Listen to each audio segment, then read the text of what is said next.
আসসালামু আলাইকুম everyone. I hope সবাই অনেক ভালো আছেন। আজকে আমি আপনাদের সঙ্গে পাস্তার খুবই দারুণ মজার একটি রেসিপি নিয়ে এসেছি।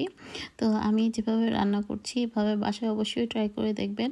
খুবই মজার, একটু চাইনিজও লাগবে আবার খেতে খুবই ভালো লাগবে। তো এখানে আমি 2 রকমের পাস্তা এবং স্প্যাগেটি দিয়ে দিয়েছি সঙ্গে। তো সব কিছুই 2 মুঠোর মতো নিয়ে নিচ্ছি আর স্প্যাগেটিটা অল্প পরিমাণে নিয়ে হাফ করে ভেঙে দিয়েছি।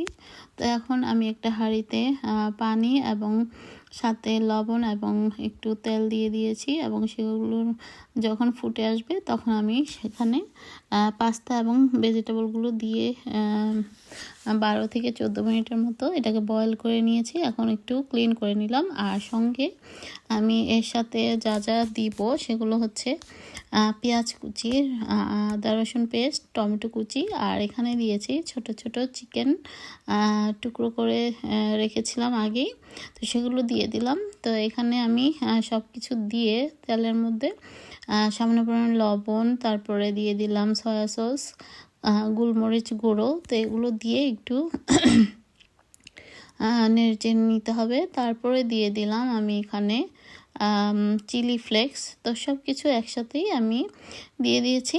তো এর সঙ্গে একে একে আমি শুকনো মশলাও একটু একটু দিব। তো এখানে আমি হলুদ ছাড়া এখানে আমি দিয়ে দিয়েছি মরিচ গুঁড়ো, ধনে গুঁড়ো, জিরা গুঁড়ো, সামান্য পরিমাণে পাপরিকা গুঁড়ো এবং গরম মশলা গুঁড়ো আছে এখানে এবং দিয়ে দিয়েছি মিক্সড হার্বস। এখন দিয়ে দিয়েছিলাম আরও টমেটো কেচাপ বা টমেটো সস আর দিয়ে দিয়েছি সুইট চিলি সস। এই তো সব কিছু দিয়ে খুব ভালো মতো নেড়ে চেড়ে নিচ্ছি।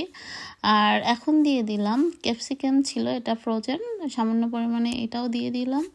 তো সব কিছু মিক্সড করে ভালো মতো একটু নেড়ে চেড়ে এটাকে কুক করে নিতে হবে।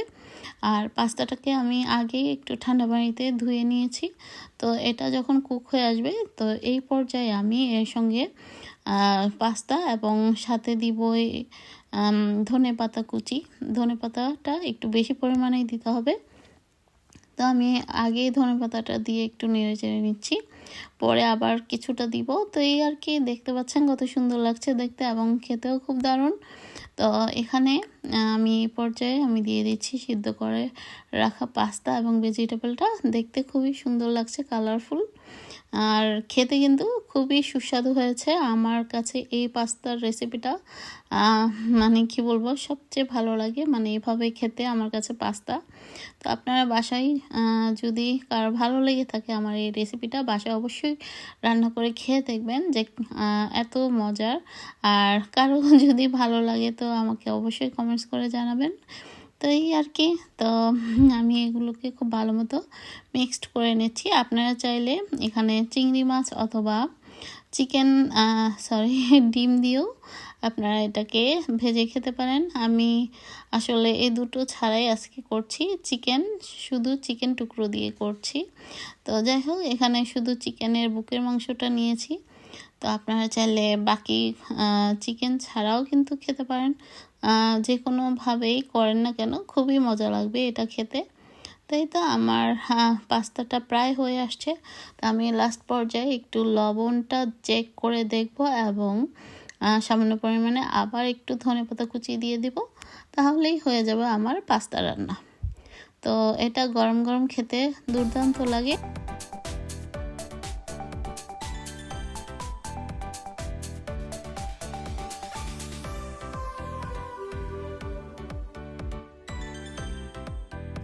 তো শেষ পর্যায়ে আমি কিছুটা ধনেপাতা দিয়ে চুলাটা অফ করে দেব। তো রান্না করা খুবই ইজি।